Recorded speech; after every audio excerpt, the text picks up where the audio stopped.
Nació de nuevo, número uno, es oidor y hacedor de la palabra. Número dos, el que ya nació de nuevo recibe con gozo la palabra que es implantada. ¿Cómo recibe usted los mensajes? ¿Con gozo? Ok, entonces nueva criatura, no se preocupe. Siempre surgen preguntas dentro de la Biblia y muchas preguntas, y de cada pregunta, hermanos, a mí por eso me encanta a veces cuando unos hermanos llegan a la casa, o a veces mis mismos muchachos me hacen algunas preguntas. Me encanta porque de cada pregunta siempre surge una buena respuesta, ¿verdad que sí? Y de cada buena respuesta siempre han surgido buenas enseñanzas de parte del maestro. Por ejemplo, en el capítulo 15:1 de Salmos hay una pregunta, aunque es retórica, pero mismo Dios la inspira para que dé la respuesta. Y David pregunta y dice: Señor, ¿quién estará contigo en el santo monte? ¿Cuál es la respuesta? El limpio de manos y puro de corazón, y aquel que no ha elevado su alma a cosas vanas, y aquel que no jura en cosas vanas, sino que lo que promete lo cumple, y aquel que no presta dinero para cobrar interés, ese estará allá en el monte santo. O sea, siempre de una pregunta surgía una buena respuesta. Los discípulos en el capítulo 24 de Mateo también le hicieron una buena pregunta a Jesús, y de esa buena pregunta surgió un buen mensaje. 24:1 de Mateo, los discípulos se le acercan a Jesús y le dicen: Maestro, dinos por favor cuándo van a hacer las cosas y qué señales habrán antes de que vengas a traer a tu pueblo. Y de esa buena pregunta surgió una buena enseñanza, y Jesús dice: mirad que nadie los engañe, porque vendrán muchos en mi nombre diciendo yo soy el Cristo, y a muchos engañarán. Porque habrán guerras, rumores de guerras, estos, etcétera. O sea, de una pregunta siempre surge una buena respuesta. Aquí los discípulos, hermanos, lo que puedo ver en los discípulos es un poco de arrogancia, de prepotencia. Porque a mí qué me importa saber quién va a ser el mayor en el cielo. ¿A usted qué le interesa quién va a ser el más importante en el cielo? Si aquí al final en la tierra y en el cielo el más grande y el más importante se llama Jesús de Nazaret. Él es el gigante, Él es el poderoso, y Él es más importante, hermano. Él es el grande. O sea, a mí no me interesa saber quién es el más grande y quién va a ser. Lo que a mí me interesa es entrar al cielo. No me interesa saber, o como alguien dijo, que me le pongan más pelas a la corona. La Biblia no enseña eso. Aunque hay pastores que dicen: entre más usted se porte, más pelas su corona va a tener. ¿Sabes de dónde sacan eso, hermano? Pero a mí no me interesa si mi corona tiene muchas pelas o no tiene pelas. Lo que me interesa es un día llegar y entrar al reino de los cielos. ¿Cierto o no cierto? Pero sin embargo, yo veo una pregunta de parte de los discípulos con arrogancia, con prepotencia. Y los discípulos se le acercan a Jesús y le dicen: Maestro, dinos por favor quién va a ser el más grande en el reino de los cielos. Y de esa buena pregunta que los discípulos le hicieron a Jesús salió una buena respuesta de parte de Jesús. Yo me imagino Pedro, que era uno de los más cercanos a Jesús, al igual que Judas, que por cierto era el tesorero. Me imagino a estos muchachos cuando le hicieron la pregunta a Jesús. Pedro, aquel que caminaba con él en el agua, aquel que siempre estaba con Jesús, aquel que no dejaba a Jesús. Iba Jesús a orar, ahí iba Pedro. Donde quiera estaba Pedro. Yo me imagino que aquel Pedro pensó y dijo: yo voy a ser ese al cual Jesús va a decir que va a ser el más importante. O Judas, que era el que metió la mano en el plato con el cual Jesús tenía confianza. Me imagino que Judas dijo: yo voy a ser ese más importante en el cielo. Sin embargo, Jesús, en su humildad, hermanos, ¿qué hizo Jesús? Llama a una criaturita, la pone en medio y le dice: miren para acá por favor. ¿Quieren saber quién va a ser el más importante o quién quiere entrar al reino de los cielos? El que se comporta como este niño, ese va a estar en el reino de los cielos. Pero aquí quiero llegar con esto. ¿Qué quiso dar a entender Jesús con esto? Fíjese que hay pasajes que pareciera que fueran contradictorios en la Biblia, pero no son contradictorios. Necesitamos usar la lógica y la inteligencia y el Espíritu Santo para entender algunos temas de la Biblia. ¿Por qué? Porque hay temas que parecieran que fueran contradictorios. Ejemplo, aquí Jesucristo me manda a que seamos como niños, ¿cierto? Y más adelante Pablo en la primera carta de Corintios dice que dejemos de ser niños. Pareciera que la Biblia se nos está contradiciendo. No se está contradiciendo. Hay que entender por qué y cuándo sí, cuándo no. Cuando Pablo dice que dejemos de ser niños, está hablando en el ámbito de que no quiere que nosotros seamos ignorantes en el conocimiento. ¿Por qué? Porque a un niño cualquier persona lo engaña. ¿Cierto o no es cierto? Si al niño usted le dice, mira, venga mañana, le vamos a dar dulces, el niño va corriendo y llega, y lo engañan fácilmente. Y ahí es donde Pablo dice que ya no debemos de ser niños fluctuantes, llevados por cualquier tipo de doctrina o por estratagema de hombre. Eso es lo que Pablo dice a los efesios, y también se lo dice a los corintios. Entonces, cuando la Biblia dice que dejemos de ser niños en el conocimiento, o sea, que no seamos ignorantes, pues. Ahora, pero cuando Jesús me está diciendo que seamos como niños, aquí está la clave. ¿A qué Jesús me está llevando a través de este tema? ¿Cuál es el propósito de Jesucristo de darle este mensaje y de introducir este tema a base de una pregunta que los discípulos le hicieron a Jesús? Número uno, cuando Jesús llama al niño, es que el niño no es cualquier cosa. El niño es representativa de un nuevo nacimiento. Ojo con esto, el niño no es cualquier cosa. El niño representa un nuevo. ¿Qué se le dijo a Nicodemo? Tienes que nacer de nuevo. ¿Acaso dijo al hombre, un hombre viejo puede entrar en el vientre de su madre y nacer? Porque un niño es símbolo de nuevo nacimiento. Ahí está el problema. Porque cualquiera quiere entrar al cielo, cualquiera tiene el nombre de cristiano, tiene el título de pastor, tiene el título de evangelista, tiene el título de reverendo, apóstol. No sé qué tantos títulos existen en la tierra. ¿Cuál es el problema? Que muy pocos quieren nacer de nuevo.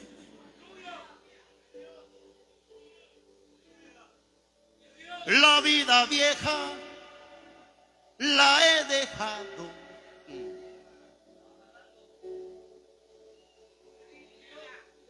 Ya no vivo yo, vive. No más dice. Ese es el problema, hermano, de que la gente quiere y está interesada en entrar en el reino de los cielos, pero si no hay un nuevo nacimiento, no se entra al reino de los cielos. Ojo con esto, hermano. En la Biblia yo encuentro hombres que eran tremendos hombres y reconocidos en la Biblia. Solamente les hacía falta una cosa, que era nacer de nuevo. Ejemplo, Cornelio. ¿Se acuerda de Cornelio?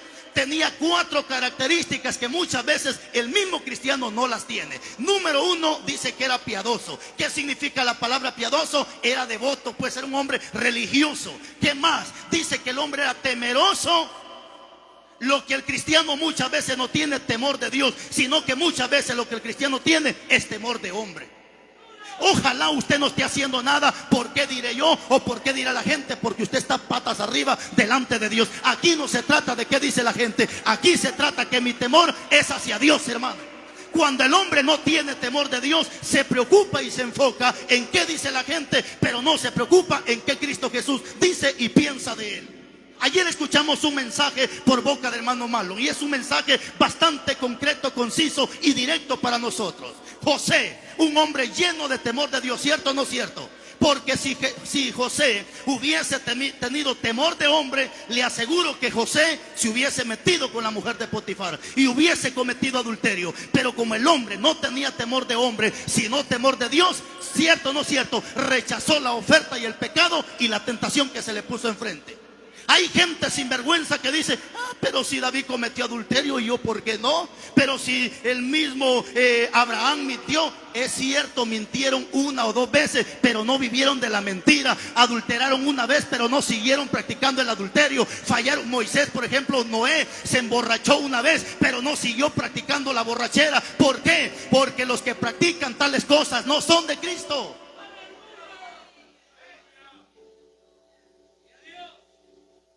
Pero como José tenía temor de Dios, aunque miró la muchacha elegante, bonita, preciosa, todas las características de una mujer elegante, el hombre dijo, no, ¿cómo yo voy a defraudar a mi Dios? Es que cuando tú y yo tenemos temor de Dios, no tanto nos interesa qué dice la gente, sino que Dios piensa de mí. Pero ¿qué más? Cornelio dice que era piadoso, dice que también era temeroso de Dios, él y toda su casa. No solo él, sino toda su familia. ¿Qué más? Eso está en el capítulo 10, versículo 1 de Hechos. ¿Qué más? Dice que Cornelio le daba muchas ofrendas a la gente. Su Biblia dice limosna, pero en griego es equivalente a una ofrenda que se le regala a una persona, porque a Dios no se le da limosna, a Dios se le presenta una ofrenda. Una limosna es equivalente a una ayuda que se le da a una persona que lo necesita. ¿A qué quiero llegar con esto? Que el hombre era muy dadivoso. Así tenemos gente hoy en día, ayuda al pobre, ayuda a aquel, ayuda al otro, hermano, y a veces hacen lo que un cristiano no lo hace. Pero ¿y qué con eso? Si el cielo no se compra, hermano, el cielo no se trata de cuánto doy, de cuánto ayudo. Es cierto, Jesucristo dijo: por cuanto se lo hiciste a uno de mis pequeñitos, me lo hiciste a mí. Será parte que nos va a servir mucho en el día que nos presentemos a rendir cuentas a Cristo. Pero ¿qué con esto? Hoy tenemos gente, hermano, que no se congrega, no son cristianos ni bautizados están, y ayudan mucho al prójimo. Pero ¿qué dice Pablo? Nuestra salvación no es por obra, sino por gracia, para que ninguno se gloríe en esta tierra. Pero ¿qué más? Dice que Cornelio, aparte de eso, dice que el hombre hacía muchas oraciones. Pero le hago una pregunta: ¿Cornelio era cristiano? No. ¿Fue uno de los primeros gentiles que se entregó a Cristo? Sí, pero no era cristiano. Fue allí donde Dios le muestra a Pedro el éxtasis, donde miraba animales cuadrúpedos que bajaban, descendían. La cuestión, usted sabe esa historia, hermanos, y es de allí donde Dios le está mostrando a Pedro de que necesita orar por Cornelio para que Cornelio se entregue él y toda su familia. Pero ¿a qué quiero llegar con esto? El hombre tenía buenas cualidades sin haber nacido de nuevo. ¿Quién más? El eunuco, por ejemplo. Si usted lee el capítulo 8, versículo 26 y 27 del libro de los Hechos, dice que el eunuco subía cada año ¿a qué? A adorar a Dios a Jerusalén. Fíjese qué interesante eso, hermano. El eunuco era un tremendo adorador. Le vuelvo a hacer la pregunta: ¿el eunuco ya había nacido de nuevo? No. ¿Acaso no fue ahí cuando va en el carro y Dios le habla a Felipe, le dice: ve y pregúntale si entiende lo que lee? Felipe se acerca y le dice: ¿entiende lo que lees? Y le pega su buena reprendida el eunuco y le dice: ¿y cómo quieres que entienda si no hay quien me explique, no hay quien me enseñe? Entonces empieza Felipe a enseñarle la escritura. Por cierto, es el Salmo, Isaías 53:1, que como cordero fue llevado al mar. Esa es la escritura que él iba leyendo. Pero de repente dice que encuentran agua en el camino y el eunuco dijo: ahí hay agua. ¿Qué tengo que hacer para ser salvo? Cree de todo corazón y serás salvo tú y tu casa. Ahora, es ahí donde el eunuco se convierte a Cristo. ¿A qué quiero llegar con esto? Que así tenemos gente que adora en los altares. Es que adorar es rendir culto, rendir servicio, cantar, alabar a Dios. Cualquiera canta, los brujos cantan, los cantineros cantan alabanza, el narcotraficante canta alabanza, cualquiera canta alabanza. Pero Jesús lo dijo: no todo aquel que me dice Señor, Señor entrará en el reino de los cielos, sino aquel que hace la voluntad de mi Padre. Cristo fue conciso y concreto en ser directo con sus discípulos. Ahora tenemos ese problema. Por eso a mí no me impresiona ver gente, hermanos, que canta y que tienen una voz de ángel, y al rato están haciendo cosas innecesarias o indebidas delante de los ojos de Dios y delante de las personas, que la misma gente dice: que no es el hermano que canta con pista, que no es la hermana que es como se así en el culto, que no es esa vieja es. Sí, esa es. Ay, mire cómo anda la hermana, qué pateada le dio el hermano, que no es el que viene a ayunar los miércoles. Esa sinvergüenza es. ¿Quién le dijo a usted que ayunar también es sinónimo de una persona que ha nacido de nuevo? ¿Quién le ha dicho a usted que congregarse es sinónimo de una persona que ha nacido de nuevo? Si el ayuno fuera para identificar a una persona que ya nació de nuevo, Jezabel hubiese nacido de nuevo y ella también ayunó, pero era el mismo diablo, ¿cierto o no cierto? Los fariseos ayunaban 2 veces por semana. ¿Habían nacido de nuevo? No. Pues a mí no me impresiona, hay gente que saca hasta 1 semana de ayuno, ¿cierto o no cierto? Pero no puede ver a fulano, no puede ver a sutano, no puede. Entonces, ¿de qué sirve que esté ayunando en la iglesia?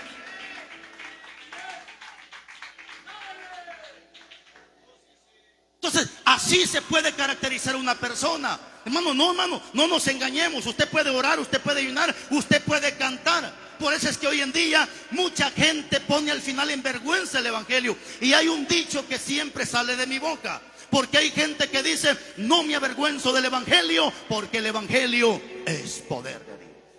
Sí, es cierto, no se avergüenza. ¿Cuál es el problema? Que con sus malas actitudes ponen en vergüenza el evangelio. ¿De qué sirve que no te avergüences si con tus actitudes estás poniendo en vergüenza el evangelio? Entonces, esto es el punto céntrico, que si no nacemos de nuevo, no entramos al cielo.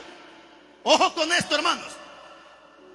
Hay un hombre en la Biblia, capítulo 3, usted sabe esa historia, pero leámosla. Evangelio de Juan, capítulo 3. Sí, claro, Nicodemo.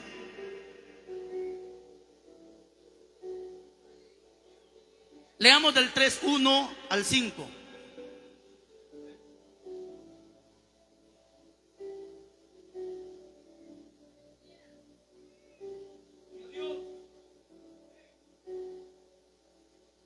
¿Lo tiene? Bueno, 3:1 al 6 dice: había un hombre de los fariseos que se llamaba Nicodemo. Subraya esa palabra, por favor. Un principal o sea, era una persona que estaba arriba de cualquier judío, era un maestro, pues, un principal de los judíos. Este vino de noche y le dijo: Rabí, era maestro al hombre, por eso hablaba arameo, griego, y la cuestión: Rabí, sabemos que has venido de Dios como maestro, porque nadie puede hacer estas señales que tú haces si no es porque Dios está con él. Respondiendo Jesús le dijo: de cierto te digo, que el que no naciere de nuevo, ¿qué? No puede ver el rey, o sea, no puede ver señales, no puede ver milagros, no puede ver la gloria de Dios en él. 4. Nicodemo le dijo: ¿cómo puede un hombre nacer siendo viejo? ¿Puede acaso entrar por segunda vez y entrar en el vientre de su madre?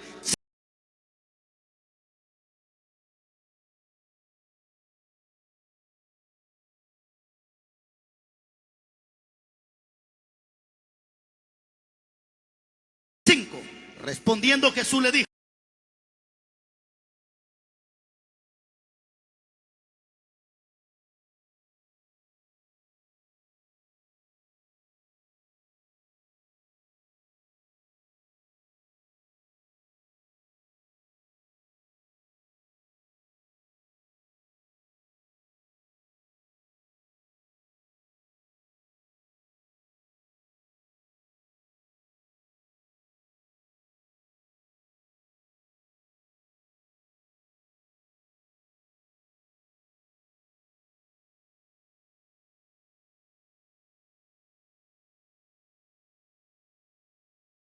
ciertos temas de la Biblia.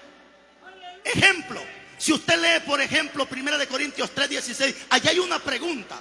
En el 3:16 de la primera carta de Corintios, y en el 6:19 hay otra pregunta, donde Pablo le dice a estas personas: ¿o no saben ustedes que son templo y morada del Espíritu Santo? ¿Qué ignoraba la gente en ese entonces? ¿Qué ignoraban?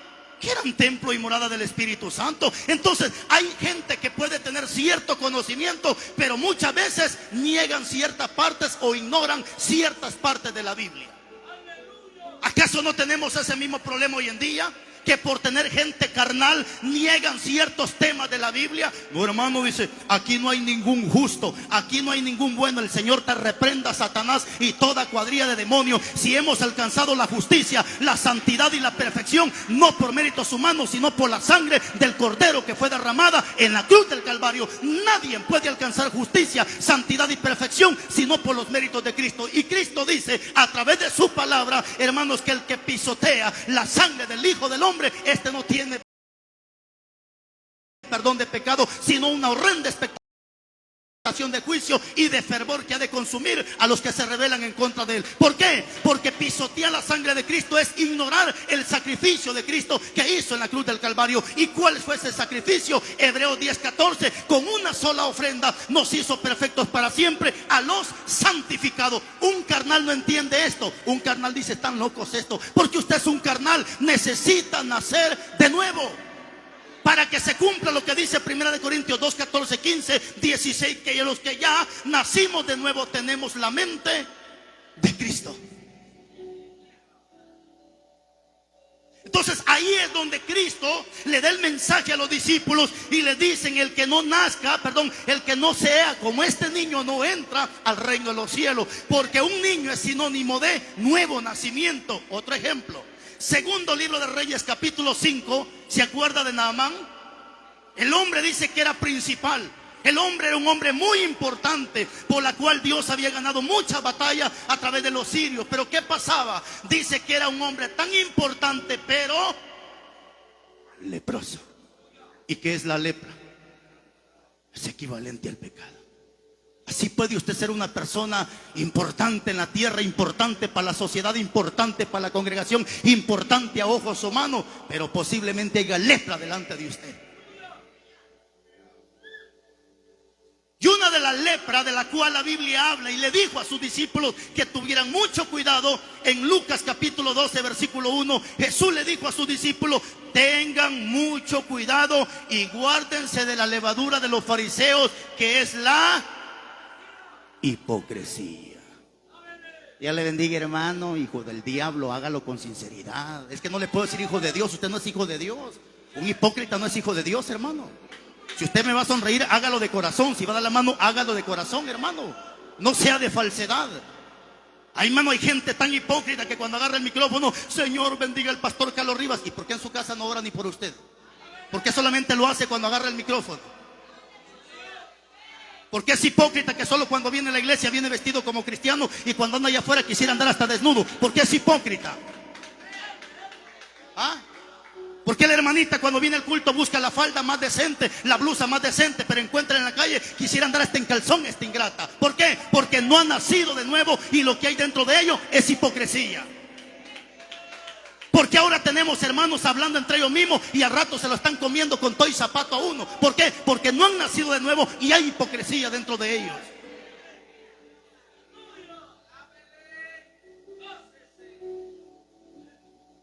Entonces ahí está la clave. Jesús, cuando le da el mensaje a sus discípulos y le dice: tienen que nacer de nuevo, o sea, parafraseando el tema, el que no se comporte como este niño no puede entrar al reino de los cielos.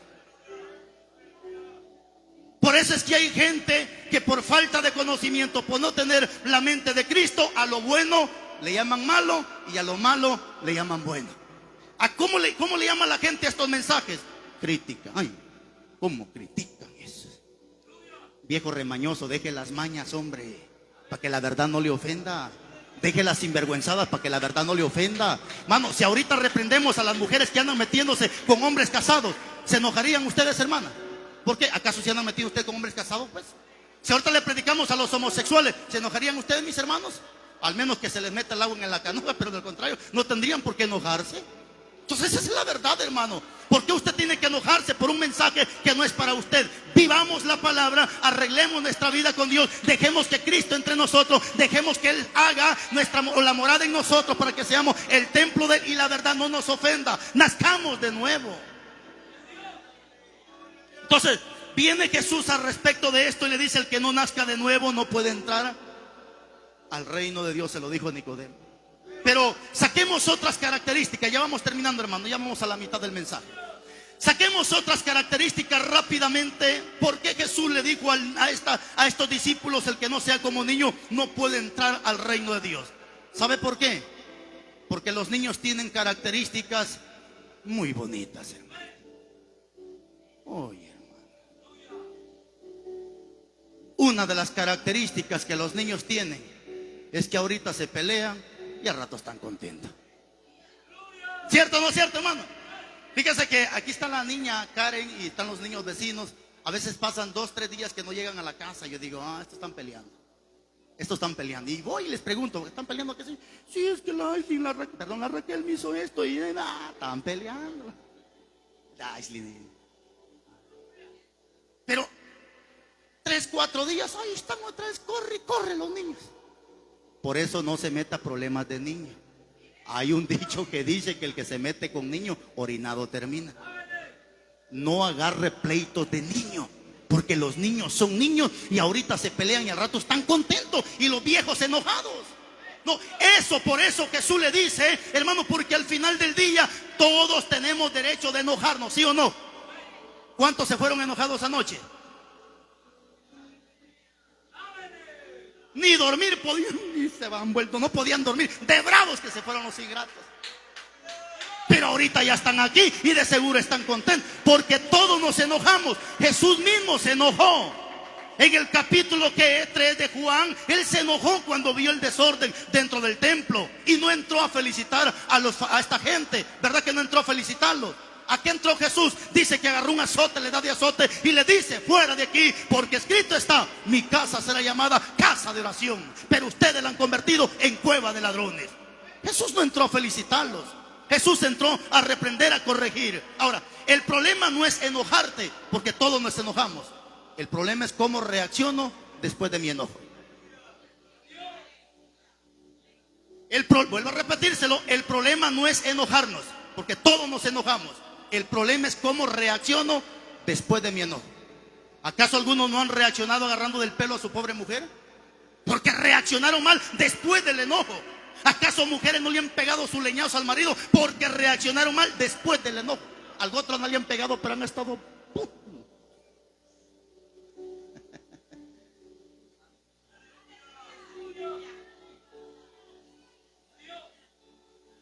Fíjese, hermano, estaba estudiando algo al respecto de algunas enfermedades. La diabetes, por ejemplo, azúcar en la sangre, el derrame. ¿Por qué cree que a un niño no le pega diabetes o azúcar en la sangre? O mucho menos un derrame en la cara. ¿Por qué cree usted? Ellos no viven enojados, hermano. Uy, el pastor Carlos Rivas todo lo bravo y orgulloso. ¿Cuándo fue la última vez que se sentó a platicar conmigo? ¿Cuándo? ¿Cuándo fue la última vez que se sentó a platicar conmigo para que diga? Es que aquí no puedo estar pelando los dientes, hermano. Yo no soy un monólogo para venir a hablar payasadas. Este no es el lugar para hablar monología. Un monólogo hace reír a la gente, hermano. Es cierto que este lugar se respeta y la gente también merece respeto, y hay que hablar la palabra de acuerdo está en la Biblia, sin estarnos riendo. Hay tiempo de reír y tiempo de estar serio, hermano. Entonces, pero ¿cuál es el detalle? Que hay gente que todo el tiempo vive bravo, todo el tiempo vive amargado, y por eso les pega hasta derrame a los ingratos. A rato se les torce la cara. Vaya. Algunos ya les empezó a brincar el ojito. Y derrame. Espérese, siga de bravo, siga de amargado. Los niños se enojan un rato, hermano. A ratito están, incluso en su enojo, los niños hasta tonterías hablan. Te odio, así dicen, te odio. Así lo dicen por ignorancia. Porque no es cierto, no nos odian. Porque si usted odia a alguien, usted tiene grandes problemas delante de Dios. La Biblia dice en el 3:15 de la primera carta de Juan, que aquel que dice que ama a Dios y aborrece a su hermano, el tal es un mentiroso y es un homicida. Esta semana lo he estado enseñando mucho y creo que a muchos esto le está sirviendo. No vea a la persona que le hace la guerra, no vea a la persona que lo insulta, no vea a la persona que le hace el mal. Vea quién está dentro de esa persona. Jesús fue inteligente. Cuando Pedro se le acercó y le dijo: Señor, no permitas que eso te acontezca. Jesús no vio a Pedro, vio quién estaba dentro de Pedro. ¿Y qué le dijo Jesús? Quítate delante de mí, Satanás. Porque ese es el propósito de Satanás: usar a una persona para que tú agarres pleito en contra de esa persona. Y Satanás sabe que agarrando pleito con esa persona eres un candidato del infierno. Lo dice la Biblia en la primera carta de Juan 3:15 y primera carta de Juan 4:20. Por eso usted no ve a la gente que le hagan la guerra, que le digan lo que le digan. Calle y oiga, calle y oiga, y no vea a la persona. Y si va a ver a la persona, véala para sentir compasión y diga: pobrecito, lo está usando el diablo, mi hermano. Pobrecita, hermana, la usó el diablo, pero déjelo, hermana, le entiendo, hermana. Eso tiene que ser usted inteligentemente. No vea a la persona, sino quién está dentro de esa persona. Ay, si, pues, no sé cómo trata a su mamá. Ay, mamadita, te usó el diablo, pero te amo, mamita. Mi hija, fíjese que es su cumpleaños, le voy a traer el patrón. Quítate delante de mí, Satanás. Aunque te amo a ti, mamita, pero no amo al que está dentro de ti.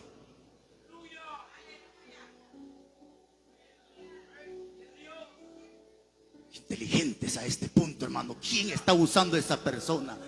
Estamos, entonces, aquí donde Jesús dice que si no somos como niños no entramos al cielo, porque los niños se pelean y al rato están.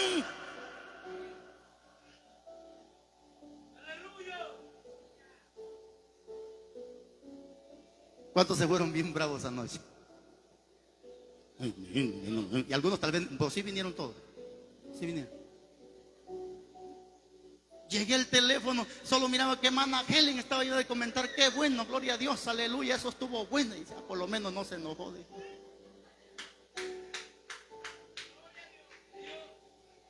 Porque todos tenemos, Pablo dice, airaos, pero no. El problema no es enojarnos, el problema es cómo reacciono después de mi enojo. Y no dejes que su enojo tarde hasta el siguiente día. La Biblia dice hasta que el sol caiga sobre su cabeza. Entonces, ¿por qué? Porque hay gente, hermano, que ese es el problema, que se enojan y pasan hasta una semana enojados los ingratos. Y todavía se van bien bravos y dicen, solo esperando estoy que venga el Rivas. Esperándolo estoy, esperándolo estoy. Así me dijo una hermana. Ay, hermano, si hubiera venido. No estoy mintiendo, hermano, porque la mentira es del diablo. Y aquí está presente, vamos a ver. Mire, hermano, dijo, si hubiera venido la semana pasada, ay Dios, pobre de usted. Así me lo dijo, hermano. Yo le dije, pero no vine. No vine. Aquí estoy ahorita. Sí, la verdad. Porque hay gente, hermano, pleitista. Hay gente, hermano, y no solo eso, hay gente que no es ni con él el pleito y él termina agarrando el pleito. Mire, hermano, eso pasa cuando el tata se pelea con otro. ¿Quiénes terminan agarrando el pleito? Los hijos. ¿Por qué? Porque la Biblia dice, hermano, que una raíz de amargura no solamente contamina a esta persona, sino que muchos son contaminados a través de esa raíz de amargura. Yo cuando miro que los hijos están bravos conmigo, digo, es que por el papá es.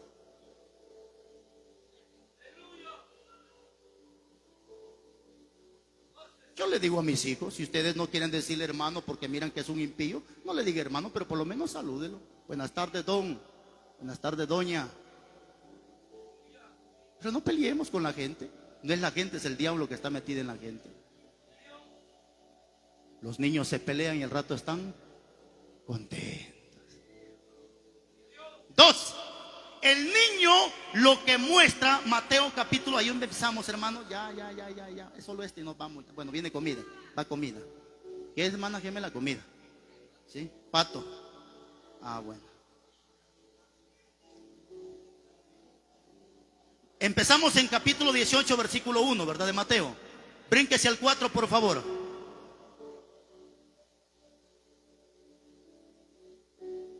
¿Lo tiene? Así que cualquiera que se humille como este niño, ese es el mayor en el reino de los cielos. ¿Cuál es esa característica resaltante en un niño? La humildad. Tanto así que si usted le pone un par de zapatitos rotos al niño, ¿se los pone o no se los pone? Se los pone. Le pone ropita de paca, ¿se la pone o no se la pone? Sí. ¿Y son felices? Son felices. ¿Qué dice la hermanita? Yo de paca. De shame. Y no tiene ni dinero, hermana, hombre. Pero la gente cuando es altiva la ingrata a usted. Y yo se lo dije la semana pasada, humildad no es que usted ande con ropa rota, eso es pereza, dice la Biblia 23-21 de Proverbios. El que se pone ropa rotas es porque es haragán. Allá van con mana irse que le costure los calzoncillos. No, calzoncillos no. Porque así dice la Biblia, que la ropa, la pereza hace vestir a la gente ropa rota. ¿A qué quiero llegar con esto? Hay gente que tiene dinero y es humilde. Hay gente que no tiene nada y es soberbia. Lo dice en el capítulo 13, versículo 7 de Proverbios. Hay quienes pretenden tener y no tienen. Y hay quienes que tienen mucho y parecería que no tienen, o que tienen mucho, no tienen nada. Es que así es la soberbia. La soberbia está en el pobre y en el rico, en el que sabe y en el que no sabe. Hay gente orgullosa que sabe y no quiere que otro le enseñe más, mientras el que no sabe es orgulloso y no quiere que otro le enseñe. Así es el orgullo. Mire cómo está el orgullo hoy en día. Mire el telefonón que carga el hermano de 7,000, pero todavía lo debe. Esa soberbia, hermano, pretender ser lo que no soy. ¿Para qué pretendo ser lo que no soy? Ay, la señora se cusquea con sus zapatos si supiera que todavía lo debe en la tienda. ¿Por qué pretendemos ser lo que no somos? Usted puede andar con buena ropa, puede andar elegante, la billetera llena de plata, pero que eso no nos aparte de la humildad. ¿Qué es la humildad? Es a pesar de los éxitos logrados, seguimos siendo la misma persona. Los niños se caracterizan por la humildad. Póngale ropa cara, ropa barata. Ellos son iguales, hermano. Ellos son iguales. Pero que la humildad sea de corazón, hermano. Y ahora sí, un niño sabe perdonar. Y sí perdona de corazón. ¿Cierto o no cierto? Mano, ¿no será que usted necesita pedirle perdón a alguien? Hermana, ya le pedí perdón, hermano, ya le pedí perdón. ¿Pero por qué le vive recordando entonces las mismas cosas? Ya le pedí perdón, ya le pedí perdón, ya le pedí perdón. Yo he aprendido algo de parte de Dios, que Mateo 18:35 dice que si no perdonamos de todo corazón, tampoco vuestro Padre nos va a perdonar a nosotros. El perdón no tiene que ser de dientes al labio, tiene que ser de todo corazón. Pastor, ¿y cómo puedo saber si ya perdonó? Hermano, no puedo decir que en paz descanse porque solo Dios sabe. Pero yo me acuerdo de la difunta Adelita. ¿Se acuerda, hermana Adelita? Llegó como a 70, 80 años. Mire, hermano, siempre que platicaba conmigo lloraba la anciana. Hermano pastor, fíjese que el Feli me pegó como me arrastraba del pelo. Hermana, pero ¿cuándo fue? Hace 30 años.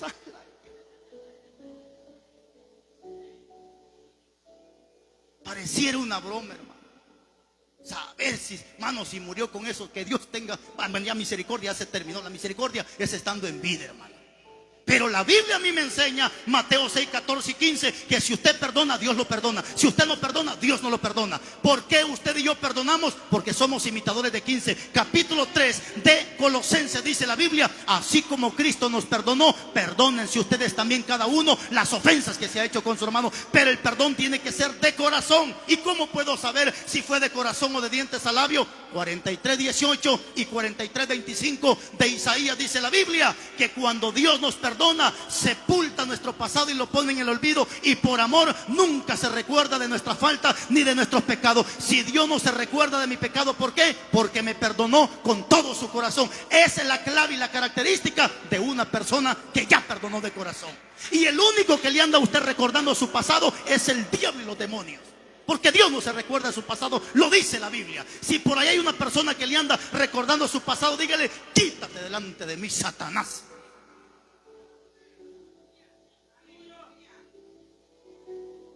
Póngase de pies. Y llamamos a las hermanas gemelitas. Vamos a orar por ellas.